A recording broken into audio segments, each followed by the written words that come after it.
Hi, I'm Khushbu, and I'm a maker, and I'm super thrilled to be a part of the Maker Faire.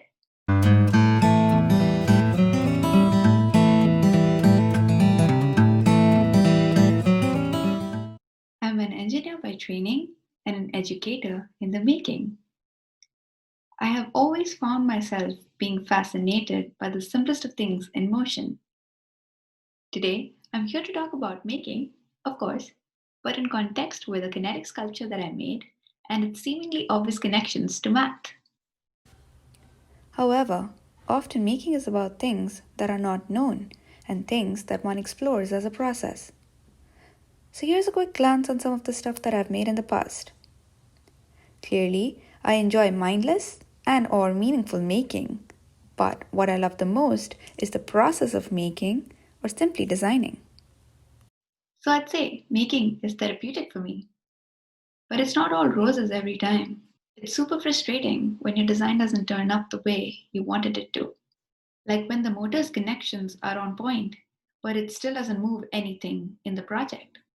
But then there's this thrilling feeling of experiencing success after all those innumerable iterations, when those gears actually mesh, LEDs finally glow, or simply when you get the perfect print on the 3D printer. Also, here's me struggling to make a Flappy Bird's wings flap. So, how do we reduce the number of iterations in making? I'd say that's where we could use some math. So, I got inspired by the very cool Hoberman sphere and its movements. So, going back to the not knowing path, I ended up laser cutting some hexagon based shapes and tried to create motion using them.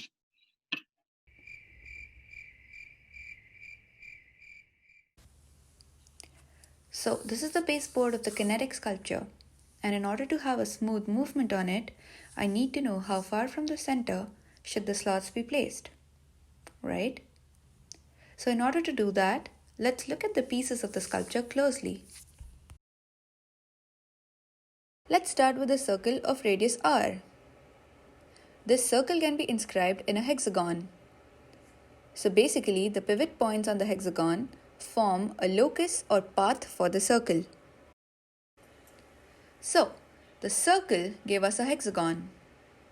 Now for the connector pieces, if we look at the hexagon closely and join every other vertex, or pivot points if you will, you'll get the shape of the connector piece. Well, so now for the assembly, let's go back to the baseboard. Now, when the sculpture is in the closed form, you can see that the central hexagon and the corresponding hexagon are separated by two connector pieces. Let's say that each leg of the connector piece has a width of x. So, as per the math, the distance between the center on the board to the slot would be the radius r of the circle plus the width of the two connector leg pieces. So that would be 2x plus r. Oh, but wait, how long should that slot be? So the hexagon needs to go in a to and fro motion in the slot. Now remember that the hexagon has an inscribed circle of radius r. So to go to and fro, the slot has to cover the diameter of this inscribed circle. Thus, to put it simply, the slot should be of length 2r. Well, I hope that didn't sound too overwhelming, but it's really just plugging in numbers after this. Well, I hope this was fun and relatable to most of the makers watching this. I'd love to hear your thoughts, feedback, or simply your feelings about how math can be made tangible. Please do feel free to reach out to me if you'd like to connect. Thank you so much.